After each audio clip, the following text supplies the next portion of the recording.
Have you ever wondered why some men remain stuck in masturbation long after adolescence, even when they have responsibilities, careers, or families?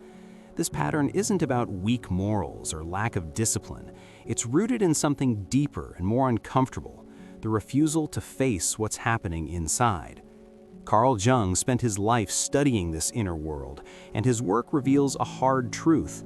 Whatever we refuse to acknowledge within ourselves doesn't disappear. It goes underground, grows stronger, and eventually demands expression through compulsive behavior. The man who can't stop masturbating isn't driven primarily by sexual desire. He's driven by avoidance. What looks like a simple physical act is actually a psychological escape, a brief collapse of awareness into sensation. For a moment, consciousness shuts down, responsibility disappears, the mind goes quiet. And then it returns, often heavier than before, bringing shame, frustration, and the urge to repeat the cycle. This isn't really about sex, it's about refusing to grow into wholeness. Jung called the rejected part of the psyche the shadow. The shadow contains everything we've pushed away: aggression, intensity, assertiveness, ambition, emotional depth, even power. Many men are taught early on that these qualities are dangerous or unacceptable, so they suppress them. But energy doesn't vanish, it just finds another outlet. Masturbation becomes attractive because it allows intensity without risk, power without responsibility, pleasure without exposure to another human being. This is why the pattern fits what Jung described as arrested development. The man remains psychologically unfinished, living in a provisional life, always preparing to become someone someday, but never fully stepping into it. When masturbation becomes a man's primary relationship to his sexuality, he's choosing control over surrender, fantasy over reality, safety over growth. He wants adult pleasure without adult consequences, intimacy without vulnerability, power without accountability. Look closely and you'll often see the cost. These men may be polite, agreeable, even successful on the surface, but something essential is missing. The edge, the grounded presence, the ability to assert themselves, hold tension, or face conflict without retreating. The energy that should be shaping their lives leaks out in private instead. Jung captured this perfectly when he said, "What you resist persists. The more a man avoids his own power, the more it returns as compulsion." What's tragic is that the man is actually seeking something real: wholeness, aliveness, inner strength, but he's taking the wrong path. Those qualities don't come from escape, they come from individuation, facing what's been denied, integrating it, and becoming whole. This means looking beneath the urge. Right before the impulse to masturbate, right usually there isn't lust, but loneliness, anger, emptiness, rejection, or a sense of powerlessness. Masturbation is the body's attempt to regulate these states, not the root problem itself. This is why shame and brute willpower don't work. Jung believed that compulsions are failed attempts at self-healing. Your psyche is trying to solve something, but it's stuck using a short-term fix.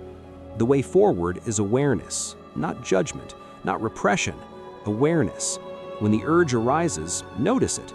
What are you feeling? What are you avoiding? What do you actually need right now? Often the answer has nothing to do with sex and everything to do with connection, expression, or reclaiming personal power. Facing the shadow doesn't make a man dangerous, it makes him complete. Integrated aggression becomes assertiveness. Integrated intensity becomes presence. Integrated desire becomes direction. When these forces are acknowledged consciously, they no longer need to leak out compulsively. This is the heart of Jung's work. Wholeness doesn't come from being perfect, but from including what was excluded. The goal isn't to never masturbate again. The goal is to stop needing it as an escape. For the man-child, masturbation is central because his life lacks integration. For the mature man, it's just one option, chosen consciously, not compulsively. Sexuality stops being a hiding place and becomes an expression of vitality aligned with the rest of his life. Many men use masturbation to manage rejection or failure. What they're really chasing isn't pleasure, but emotional relief, a temporary sense of control. Others turn to it when lonely, using fantasy as a substitute for connection. But these strategies deepen the very problems they're meant to solve. Jung would say these men aren't addicted to sex, they're disconnected from themselves. As awareness grows, something changes. The man begins to notice patterns. He sees that urges follow certain emotions or situations. Where there was once automatic reaction, there is now a pause. Sometimes he still chooses the behavior, but now it's a choice, not a reflex. Over time, other responses emerge, speaking up, reaching out, sitting with discomfort instead of fleeing it. Slowly, the compulsion weakens because it's no longer needed. This process isn't instant, it's gradual. There will be setbacks, but each cycle brings more understanding, more choice, more integration. Jung taught that healing comes from making the unconscious conscious, not by fighting parts of yourself, but by understanding them and bringing them into relationship with the whole. The man trapped in compulsive masturbation isn't broken, he's unfinished.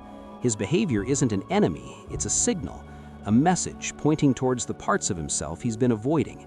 When he listens instead of fights, when he grows curious instead of ashamed, real change becomes possible. The only way forward is through awareness, through honesty, through the courage to face what's been denied. On the other side isn't repression or perfection, but freedom, the freedom that comes from no longer running from yourself. This is the transformation Jung pointed to, not becoming someone else, but becoming fully who you already are.